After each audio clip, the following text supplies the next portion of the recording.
How's the Venetian like that, Jim? Oh, it's great. You know, the Venetian is just an incredible place, and they have been, you know, very great, making everything very homey and comfortable. And everything we needed, we have at our disposal, and it's been a great first week. Chris, what are some of your advantages heading into this fight that could get you the victory come next month?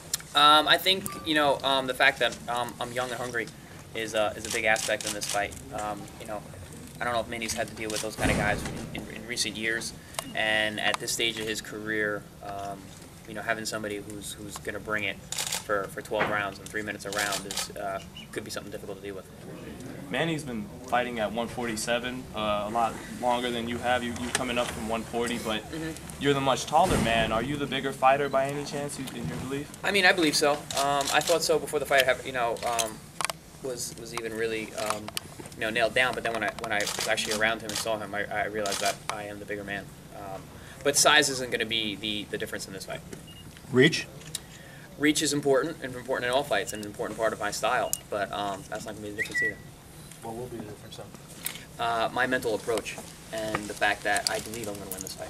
You know, I don't think a lot of Manny's opponents give themselves a real chance mentally and really believe that they're going to win. I do. A lot of people say Pacquiao struggles with technical fighters, with boxing ability. You bring that to the table. Will that play a part in what you think will be a victory? It could. I guess we'll have to see on November 22nd.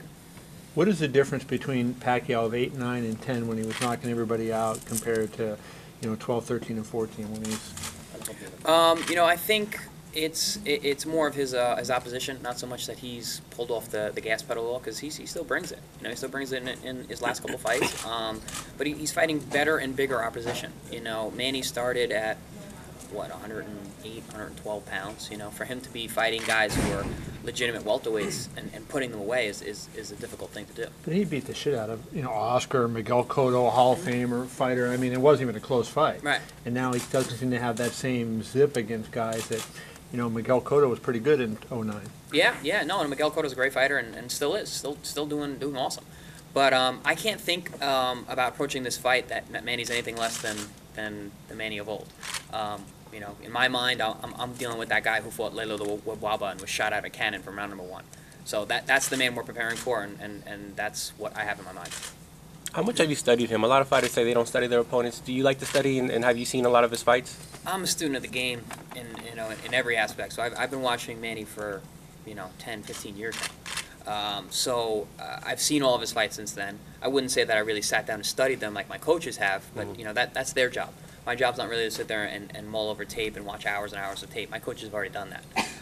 But I have seen Manny, and I know his style, and I know you know him well, you know, from his fights, from being a fan. How are you going to feel when you look across the ring right before the bell rings? You see Manny Pacquiao there, a guy, you know, legendary fighter, is going to go down the Hall of Fame. How are you going to feel knowing you've reached that level already? That's not what I have in my mind at all. You know, it's not about reaching a level. For me, that's the man in front of me. That's the guy who's standing in front of what I need, and I need to dominate that man and destroy him.